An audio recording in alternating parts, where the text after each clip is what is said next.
एक राजा था, जैसा कि शुरू होता है कहानी में, और बच्चों को ऐसे ही सुनाया जाता है और बच्चे ऐसे ही सुनते हैं और ऐसे ही सोते हैं। बड़े भले ही उससे रिलेट ना कर पाए, बच्चे तुरंत रिलेट करते हैं। तो एक राजा था, उसकी समस्या ये थी कि उसके 3 बच्चे हुए, लेकिन एक भी बच्चा बचा नहीं। अब दादी जो मगही में सुनाती थी वो ज़रा सुनिए, क्या मज़ा आता है। वो लिरिक्स देखिए आप, कि जाने ही एगो राजा हलई, आ राजा ना बहुत दुखी हलई, काहे कि वो राजा के 3 गो बच्चा होलई आ एक को ना बचलई। रानी और राजा दोनों दिन भर दुखी रहा हलथिन। मतलब राजा था, राजा के 3 बच्चे हुए, एक भी नहीं बचा। रानी और राजा दोनों बहुत दुखी रहते थे। अब मगही में वो मज़ा कुछ और ही है, लेकिन मैं हिंदी मगही मिक्स करूँगा ताकि आपको समझ में आए। तो एक बार उस राज्य में एक बहुत पहुँचे हुए महात्मा आए। राजा और रानी ने उस महात्मा के गुणगान सुने, उनको अपने राजमहल में बुलाया और वहाँ बुला करके उनकी बहुत सेवा की, बहुत सेवा की।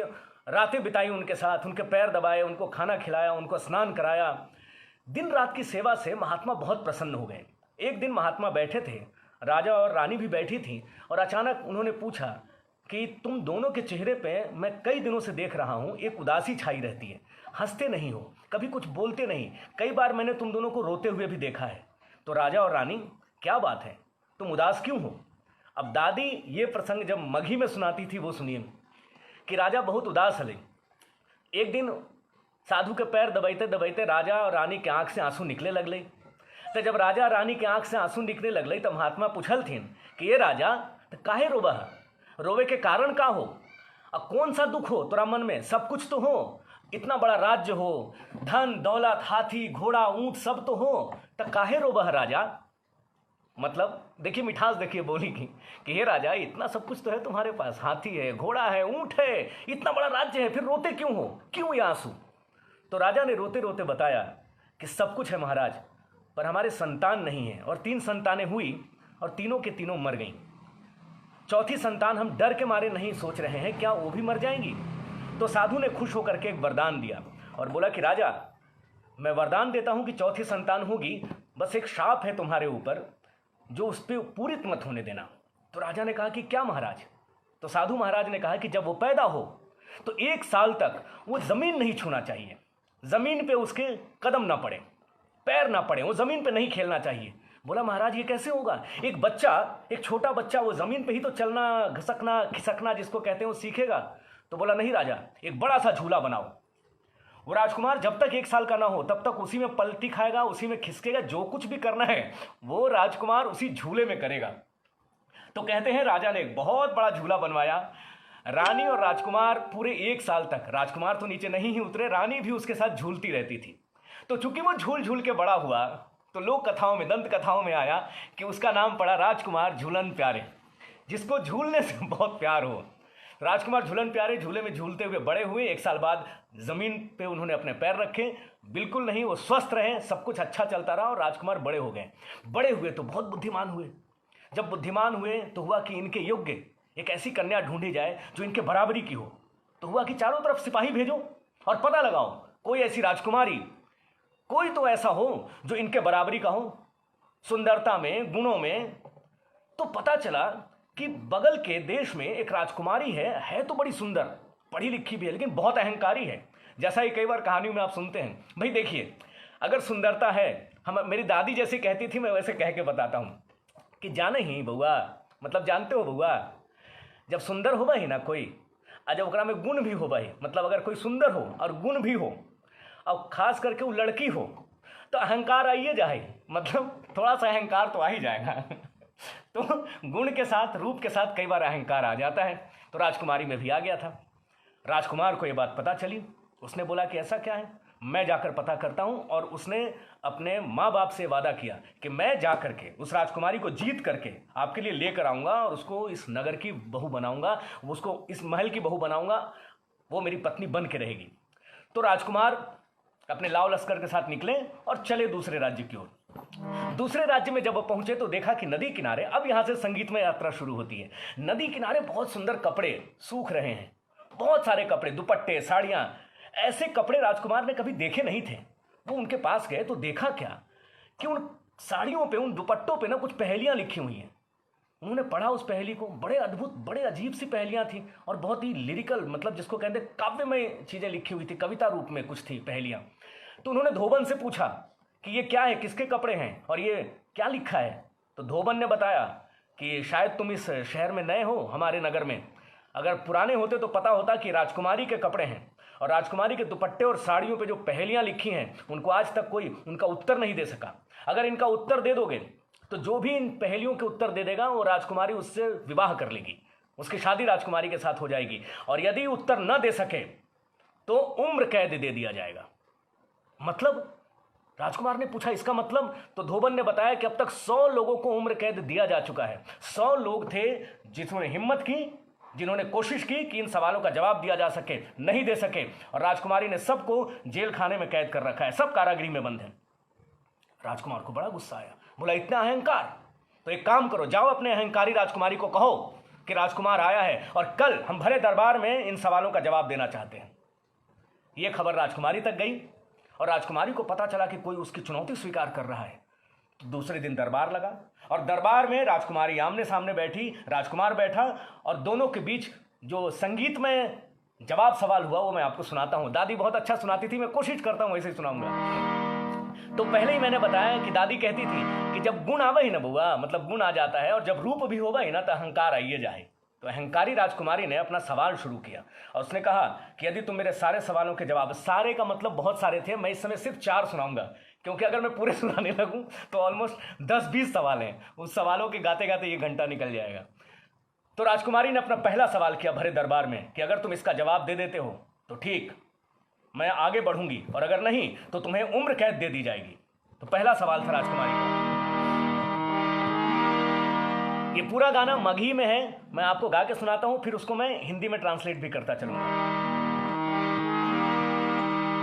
एक तो काला नागवा है, दूसर काला रंग जी, ध्यान से सुनिएगा।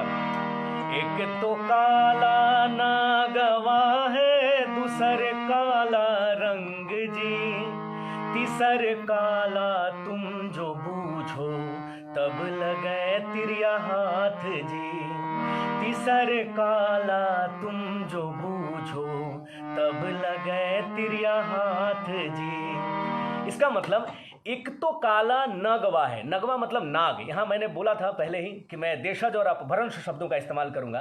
तो नाग सांप जो होता है उसको नाग नगवा कहते हैं, नग। तो एक तो काला नगवा जी, दूसर काला रंग जी, नाग जो है वो काला होता है, दूसरा काला रंग है, तीसर काला तुम जो बूझो, पहली में है कि तीसरी काली कि जिसकी मैं बात कर रहा हूं काले चीज की, अगर वो तुम बूझ जाओ, जान जाओ, बूझना मतलब जान जाओ, बता दो, तो मैं तुम्हारी हो जाऊंगी। तब ये तिरिया, तिरिया कहते हैं औरत को, तब लगे तिरिया हाथ जी, तब ये औरत, ये राजकुमारी, ये सुंदर कन्या तुम्हारे हाथ लगेगी, वरना उम्र कैद। सवाल में ही जवाब छिपे थे। राजकुमार बहुत होशियार था, उसने देखा कि ये रूप, ये अहंकार, कहीं इन सवालों में इसने अपनी बात तो नहीं की है, जवाब इसके अंदर तो नहीं छिपा है। अब राजकुमार जवाब देता है, वो सुनिएगा। एक तो काला नागवा है, दूसर काला रंग जी, एक तो काला नागवा है, दूसर काला रंग जी, तीसर काला हम जो बूझें रानी के सिर केस जी। ध्यान से सुनिएगा, तीसर काला हम जो बूझें रानी के सिर केस जी। राजकुमार ने क्या जवाब दिया? एक तो काला नगवा है। अब देखिए, नाग जो है जब वो फन फैलाता है तो उसकी जो आकृति बनती है वो पूरी तरह से एक औरत के सिर पे जो केस है ना, जिसको केश हम देशज में केस कहते हैं उसको, तो केस और उसकी चोटी, तो औरतों के लंबे बालों की तुलना, उपमा दी गई है नागिनों से कि उसके बाल नागिन जैसे लहराते हैं, नाग जैसे काले उसके घने बाल हैं, नागिन जैसी लहराती हुई जुल्फ हैं। तो उसको बोलते हैं कि एक तो काला नगवाजी, नाग एक तो काला है, और राजकुमार बोलता है दूसर काला रंग जी, रंग है, तीसर काला हम जो बूझें रानी के सिर केस जी। ये जो तुम्हारे केश है ना, ये जो तुम्हारे बाल हैं, ये बिल्कुल उसी नाग की तरह फुफकारते हुए हैं, सुंदर हैं। राजकुमारी बड़ी खुश होती है, आप समझ सकते हैं, राजकुमारी बहुत खुश होती है और कहती है कमाल है, यानी आगे बढ़ना चाहिए। राजकुमारी दूसरा सवाल करती है। एक तो चमकत बिजुरी है, दूसर चमकत मोती जी। ध्यान से सुनिएगा, बिजुरी बिजली, मोती पर। एक तो चमकत बिजुरी है, दूसर चमकत मोती जी, तीसर चमकत तुम जो बूझो, तब लगे तिरिया हाथ जी। मतलब एक तो चमकत बिजुरी है, बादलों के बीच चमकती हुई बिजली एक चमकती है, दूसर चमकत मोती जी, मोती भी वैसे ही चमकता है, चमकदार, और तीसर चमकत यानी तीसरा चमकदार चीज जिसकी मैं बात कर रही हूं, तुम अगर बूझ जाओ, जान जाओ, तब लगे तिरिया हाथ जी, तब ये सुंदर कन्या तुम्हारे हाथ लगेगी, नहीं तो उम्र कैद। राजकुमार ने फिर बड़े ध्यान से देखा, सवाल में ही जवाब छुपा हुआ था। राजकुमार का जवाब सुनिए।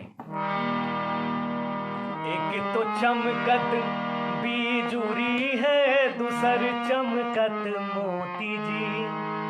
एक तो चमकत बिजुरी है, दूसर चमकत मोती जी। बता रहा है राजकुमार तीसरा, आप जवाब दे रहे हैं लेकिन राजकुमार का जवाब सुनिए। तीसर चमकत हम जो बूझे, रानी के मुख दांत जी। तीसर चमकत हम जो बूझे, रानी के मुख दांत जी। एक तो चमकत बिजुरी है, बादलों के बीच चमकती हुई बिजली, दूसर चमकत मोती जी, और तीसर चमकत, तीसरा चमकदार चीज जो मैं समझ रहा हूं रानी, जो मैं बूझ रहा हूं, जो जान रहा हूं, वो तुम्हारे दांत हैं। जब तुम मुंह खोलती हो ना तो दांत वैसे ही चमक उठते हैं, हमारे यहाँ कहते हैं ना, मोतियों से चमकते हुए दांत, मोतियों जैसे दांत। तो रानी के दांत इतने खूबसूरत थे कि जब वो बोलती थी, वो हंसती थी, स्माइल, क्या बात है रूपा जी, बिल्कुल सही पकड़ा आपने। जब वो हंसती थी ना तो ऐसा लगता था जैसे बिजली की चमक हो, ऐसा लगता था जैसे उसके दांत मोतियों से चमक रहे हों। राजकुमारी बहुत खुश हुई, बोलिए और आगे बढ़ते हैं। राजकुमारी ने तीसरा और मुश्किल सवाल किया। एक तो कूके, ध्यान से सुनिएगा, एक तो कूके काली कोयलिया, दूसरे पपीहा के गीत जी। एक तो कूके काली कोयलिया, पपीहा गाए गीत जी। एक तो कूके काली कोयलिया, पपीहा गाए गीत जी। तीसर बोली तुम जो बूझो, तब लगे तिरिया हाथ जी। तीसर बोली तुम जो बूझो, तब लगे तिरिया हाथ जी। एक तो कूके काली कोयलिया, असीमा जी आवाज जवाब दे रही, बहुत अच्छा। एक तो कूके काली कोयलिया, दूसर गाए गीत कौन, पपीहा, तीसरा कौन? तो राजकुमार बहुत चतुर था, होशियार था। जब वो आ रहा था राजमहल में तो उसने देख लिया था कि वीणा पड़ी हुई है, एक तरफ सितार पड़ा हुआ है, एक तरफ तानपुरा है, यानी कि राजकुमारी को संगीत से लगाव है और अवश्य गाती भी होगी, बहुत मधुर आवाज होगी इसकी। और गा के जो पहली पूछ रही है तो उस आवाज की चमक दिख रही है। बिल्कुल राजकुमार ने सही जवाब दिया जो आपने दिया है। एक तो कूके काली कोयलिया, दूसरे पपीहा के गीत जी। तीसर बोली हम जो बूझे, रानी के संगीत जी। तीसर बोली हम जो बूझे, रानी के संगीत जी। रानी बहुत खुश हुई, राजकुमारी बहुत खुश हुई, सब लोग दरबारी खुश थे। लेकिन चौथा और आखिरी सवाल, बहुत ही मुश्किल सवाल, क्या राजकुमार इसका जवाब दे पाएगा? राजकुमारी ने कहा कि यह आखिरी सवाल है, इस अंतिम सवाल का जवाब अगर तुमने दे दिया तो मैं भरे दरबार में सबके सामने तुम्हें अपना वर स्वीकार करूंगी, और अगर नहीं तो उम्र कैद। फिर से वही धमकी। आखिरी सवाल सुनिए, बहुत ही कमाल का है, मुश्किल है, आप कोशिश करिएगा कि क्या हो सकता है इसका जवाब, राजकुमार क्या जवाब देगा। एक तो लाल अग्नि है, अग्नि मतलब आग, एक तो लाल अग्नि है, दूसर लाल रंग जी। तीसर लाल तुम जो बूझो, तब लगे तिरिया हाथ जी। तीसर लाल तुम जो बूझो, तब लगे तिरिया हाथ जी। अब राजकुमार फेर में पड़ गया। राजकुमार सोचने लगा, एक तो लाल अग्नि है, आग की लपटें, दूसर लाल रंग जी, तीसर लाल, वो क्या बूझे, उसको समझ में नहीं आ रहा था। राजकुमारी ऐसी कौन सी लाली की बात कर रही है, कौन सी चीज है इतनी लाल, ऐसी लाल जिसकी तुलना अग्नि से की जा सके। रंग से की जा सके और फिर वो आखिरी जवाब हो। क्या हो सकता है? बिल्कुल वैसा ही सोच जैसा अभी अभी जवाब आया कि ये तो कोई भी सोच सकता था कि उसके होठ बड़े लाल हैं, लेकिन वो समझ गया राजकुमार इतनी आसान, इतनी सतही बात इस चौथे और आखिरी सवाल में तो हो नहीं सकती है, क्योंकि ये जीवन मरण का प्रश्न है और ये 7 जन्मों के बंधन का प्रश्न है। राजकुमार सोचने लगा और देखने लगा। होशियार तो वो था ही। अचानक उसकी नज़र एक ऐसी चीज़ पे पड़ी जिसके बिना ये पूरा कार्यक्रम अधूरा था, 7 जन्मों का बंधन अधूरा था, और हिंदू रीति रिवाज या परंपरा की बात करें तो एक दूसरे से विवाह भी असंभव था। और राजकुमार ने जवाब दिया। राजकुमार का जवाब सुनिएगा। एक तो लाल आगनी है, और रूपा जी ने पकड़ लिया। एक तो लाल आगनी है, दूसरे लाल रंग जी, तीसरे लाल हम जो बूझे रानी के सिर सेंदूर जी, तीसरे लाल हम जो बूझे रानी के सिर सेंदूर जी। और ये गाते हुए राजकुमार ने सिंदूर की वो डिबिया उठाई जो भरे दरबार में रखी हुई थी, क्योंकि अगर वो जीत जाता, कोई भी जीत जाता, तो अंतिम प्रक्रिया वही थी, वो उठता और उसकी मांग सिंदूर से भर देता। तो ये गाते हुए राजकुमार उठता है, सिंदूर की डिबिया उठाता है, और बिल्कुल जब डब्बा खोलता है तो बहुत ही लाल रंग का सुंदर सा सिंदूर उसके अंदर पड़ा होता है। और वो जा करके राजकुमारी की मांग भरता है, और सारे दरबार सब लोग खुशी से पागल हो जाते हैं, क्योंकि राजकुमारी उतनी ही अहंकारी थी और राजकुमार उसको उतना ही बहुत ही अच्छा मिला, सुंदर मिला। और तब जाके रानियाँ, दासियाँ सब ने एक साथ गुहार मचाई कि ये सबसे सुंदर योग्य वर है महाराज, इसके साथ राजकुमारी का विवाह तय हो जाना चाहिए, कर देना चाहिए।